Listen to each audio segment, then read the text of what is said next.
স্বৈরাচারী ফ্যাসিস্টের কবল থেকে দেশ মুক্ত হয়ে দীর্ঘদিন পরে বাংলাদেশে যে সকল ইসলামী রাজনৈতিক দলগুলো একটা স্বাধীন মুক্ত পরিবেশ তারা তাদের কাজ করার জন্য পাচ্ছে।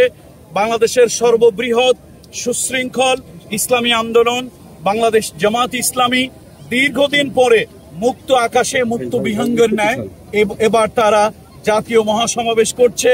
আমরা ধারণা করছি বা দেশবাসী ধারণা করছে একটা মহাসমাবেশের যেই পরিমাণে লোক হওয়ার কথা আলহামদুলিল্লাহ তার থেকেও প্রত্যাশার তুলনায় প্রচুর পরিমাণে লোক হবে।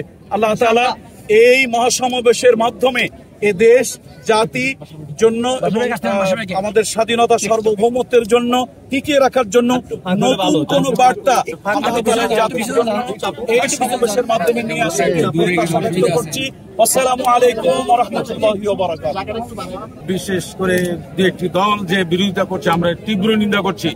আমরা মনে করি বাংলাদেশ জামাত ইসলামী গণমানুষের প্রাণের যে সাক্ষী দাবি, এই দাবি ছাড়া এদেশে কোনো নির্বাচন হতে পারে না এবং এদেশের আলেম ওলামা এই ব্যাপারে ঐক্যমত পোষণ করেছেন যে 7 দফা দাবি বাস্তবায়ন না হওয়া পর্যন্ত আমরা এদেশে সুষ্ঠু নির্বাচন হতে পারে না এবং কোনো নির্বাচন হতে পারে না। সুতরাং আপনারা আগামীকাল সমস্ত আলেম ওলামা, মসজিদের ইমাম খতিব থেকে শুরু করে মাদ্রাসার সমস্ত আলেম ওলামা মুহতামিম যারা রয়েছেন ঐক্যবদ্ধভাবে আপনারা ইনশাল্লাহ এই ঐতিহাসিক সরোয়ার্দী উদ্যানে 19 জুলাই 2টায় আপনারা সকলে উপস্থিত হবেন।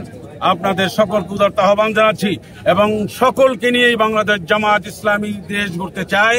দেশের সার্বিক উন্নয়নের ক্ষেত্রে দেশের সকল মানুষদেরকে নিয়েই একটি কল্যাণ এবং ইনসাফ ভিত্তিক রাষ্ট্র পরিচালনার জন্য যে মহাসমাবেশের ডাক দিয়েছে এই মহাসমাবেশের সফলতা কামনা করছি। আমরা বাংলাদেশ ওলামা বিভাগের পক্ষ থেকে দেশবাসীর কাছে দোয়া চাই।